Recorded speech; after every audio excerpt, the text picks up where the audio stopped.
Hello and welcome to the Dune Minute Podcast, your place to dive deep minute by minute into the cinematic adaptation of Frank Herbert's World of Dune. I'm one of your hosts, Zach. And I'm John. We are back on this Wednesday episode.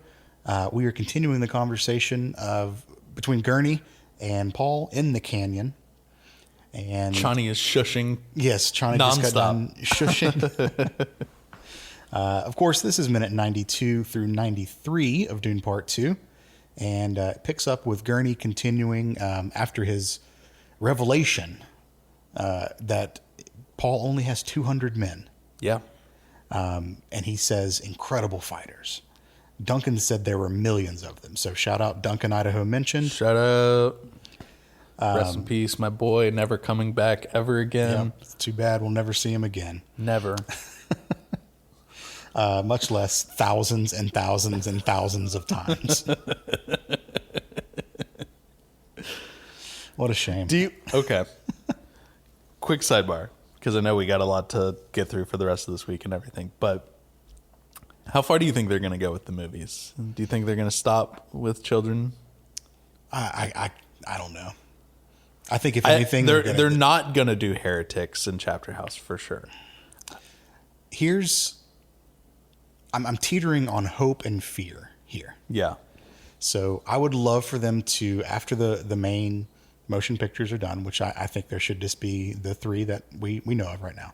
Do a God Emperor anthology series on HBO or something? Yes. I think it needs to move over into the storyline series, like storyline shows. Yeah.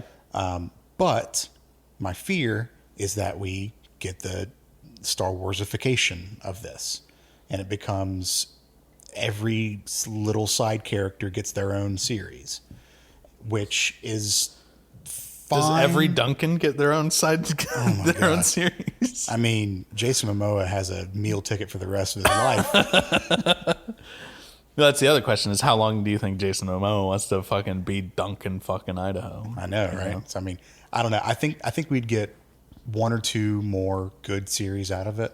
Yeah. And then we can start doing different spinoffs if the market is there for it.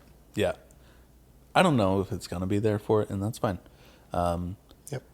I would rather Dune have a good run instead of just be spread out. Agreed.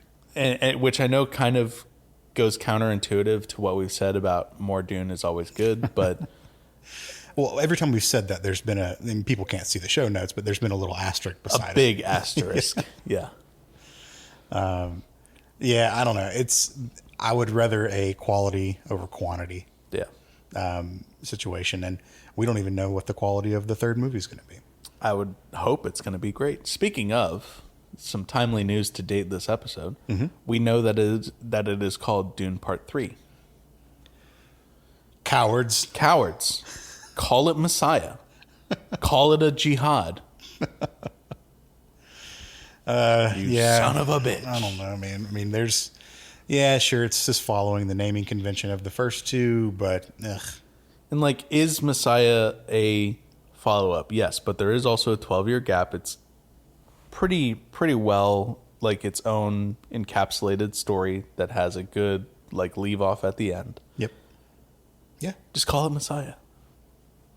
Call it Messiah. Well, Dune Messiah. Because calling it Part 3, people aren't going to get the fucking point. And the whole reason that Frank wrote Messiah was because people didn't get the fucking point. I agree. I don't know I hope we can talk about this with some other members of the community in more depth before the movie comes out. Yeah. But I don't know how much of the messianic storyline they're even going to put in the movie. I can 100% see them what just would they rewriting it. About? Well, I can 100% see them just rewriting it as a conclusion to Paul's story. Don't do this to me. Listen, I'm happy to be wrong. I want to be wrong with this. But I'm thinking of how movies get made to basically be a general audience, palatable to the general audience, what I'm trying to say. And while the messages in Messiah are important and they're good, I don't know if that's something that is exactly palatable. Or that Hollywood wants to incur the wrath of a fucking fascist regime over. Sure. Fucking hell. Anyways, we will dedicate a lot more time to talking about that in the future. Unrelated. Well, related because it's in Messiah. I'm very excited to see what they do with the stone burner. I would hope that it's in there. I mean, it has to be. I think so. I think it does, yes. You can't tell Messiah without blinding Paul. Agreed. Like, I agree, but there's also, we've had this conversation about a number of things. I mean, you could say that you couldn't tell Dune without fucking Alia being here, and you know she's kind of here, but not in the way that I would have wanted her to be here. Sure. Especially with Tim Blake Nelson playing a 3-year-old with a cleft lip lisp. He's got the range. He can do it. Was it a cleft lip or was it just a lisp? I don't remember. I think it's a cleft lip. I can't remember. Anyways, So back to this minute. Back to the minute. Gurney said, Duncan said there were millions of them. And Paul confirms as much, but he specifies, yes, in the Deep South. Yeah. And Gurney keeps pushing, and he's like, why aren't you... Essentially, what the conversation boils down to is, you have the manpower, and you're not capitalizing on it. What the fuck, you bitch? And at this point, you know, Chani doesn't shush him again, but she turns around and gives him, like, fucking daggers. Yeah. No, full-on claymores for eyes. Just shut the fuck up. Yeah, and this is really the root of Chani's demeanor for the rest of the movie. Yeah. Well, like we talked about the other day with Gurney's single-mindedness. He doesn't know the transformations that have happened inside of Paul. Right. And Paul tries to, convey in so many words what is going on, but just Gurney's not getting it. Right. Because Gurney asks Paul after he gets the claymores for eyes, the scimitars for eyes, as it were, whatever sword you want to insert here, because we're beyond daggers. Gurney asks him, what are you so afraid of? And Paul's response is, worship, Gurney. Yeah. They used to be friends, now they're followers. Yeah. And Gurney, still not getting it, is just like, Muad'Dib the prophet. Why is that a bad thing? Use it. Yeah. He's still very much in, like, I called it colonizer mindset. Yeah. Rightly so. I mean, that line, Muad'Dib the prophet, why is it a bad thing? Use it. Yeah. It's that is like... He's Atreides first mode. Yep. He thinks that the only storyline going on here is the Atreides need to get back at the Harkonnens. Mm-hmm. And it's going to take a good amount of convincing to get him out of this. And he won't get out of it. That's the thing. He does in the books eventually, but it takes a lot. Sure. In the movies, no. He's full on avenge Leto, kill Raban. That is his two goals. Rabban.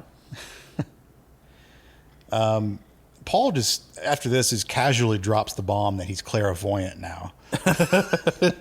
He's like, by the way, I can see into the future. Spice opened my mind. I did some fucking DMT. Have you ever done DMT before? And we get a hard cut to his earlier vision of the people just wasting away in the desert heat.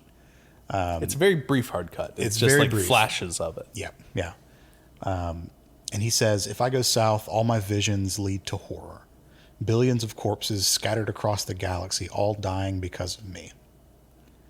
And Gurney responds with, because you can't control it? Because you lose control. Oh, sorry. I was reading both of my lines at the same time. Gurney responds with, because you lose control? And then Paul says, because I gain it. Which is a...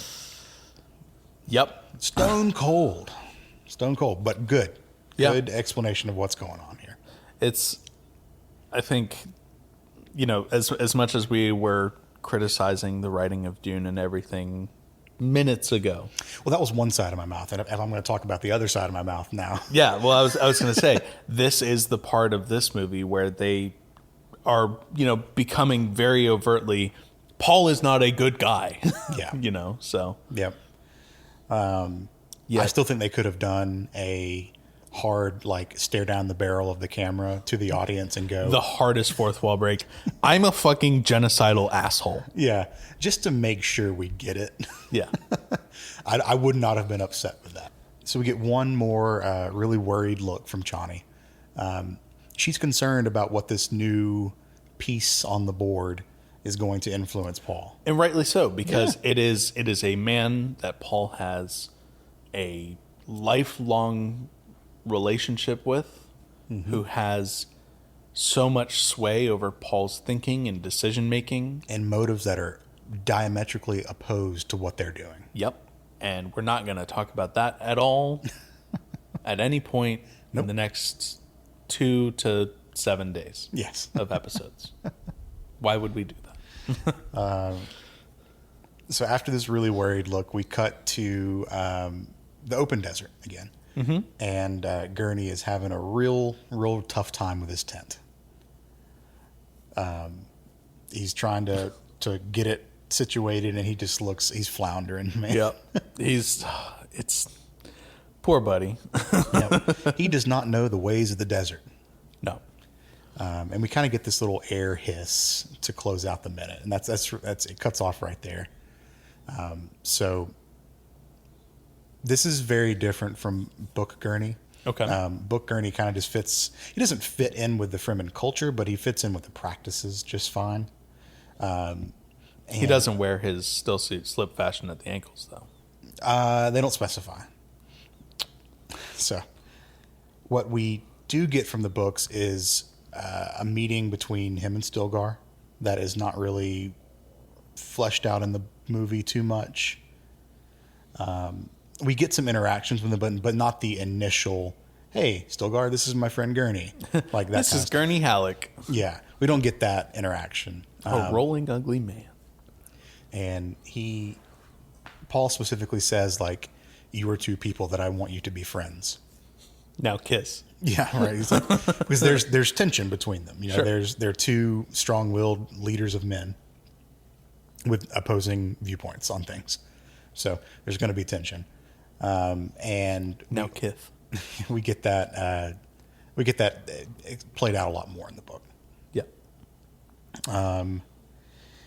And then, the book tone kind of shifts from Paul and Stilgar and Chani to Paul and Gurney and Jessica at this point, which we will talk about much later in the movie.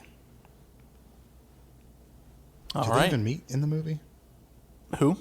Do we have a big reunion scene between Gurney and Jessica in the movie? No. No, the whole Leto, Jessica, Gurney love triangle thing, which is really more just Gurney on the outside going, oh, doesn't exist. Well, and I'm talking about forgive me, I haven't seen the rest of the movie in a long time, but him thinking that Jessica betrayed Leto. That's nowhere in this. Oh my God. That's so important. And this is another thing, they're cutting shit out left and right from this movie at this point. I think you're going to find that my enjoyment of the movie is decreasing as we go on. We talked about this a few weeks ago when we were starting to talk about the debriefing from Feyd-Rautha's seduction, and how a lot of the decisions that were made about what is and isn't in the movie are really going to start compounding, and the concerns that I had about where that's going to, be in the future of these movies. Yeah. So I think we're going to see that on paper in our Shai Hulud scores going forward. Yeah. And we don't get any, speaking of things that are, cut from the movie, like we don't have any of the Thufir Hawat stuff with the Harkonnens later on. Like there's so much that's pulled, and I understand that if they'd kept it all in, this movie would be 4-hour parts. Fine by me. Just give me an extended edition. Yeah, right. Anyways, we bitched about that enough, and we are We don't again. We don't need an extended minute. No. Cool. Yeah, that's all I got for this. I'll have more soapbox to get on later in the week. Yeah, anything from Art and Soul from your end? Nope. Okay, cool. Well, I think that's going to be it for today. As always, you can find the Dune Minute online. We are at duneminute.com on Blue Sky, and you can email duneminute@gmail.com if you'd like to get in touch with us. We'll be back tomorrow with a Thursday episode to start rounding this week out. All right, see you then. See you later.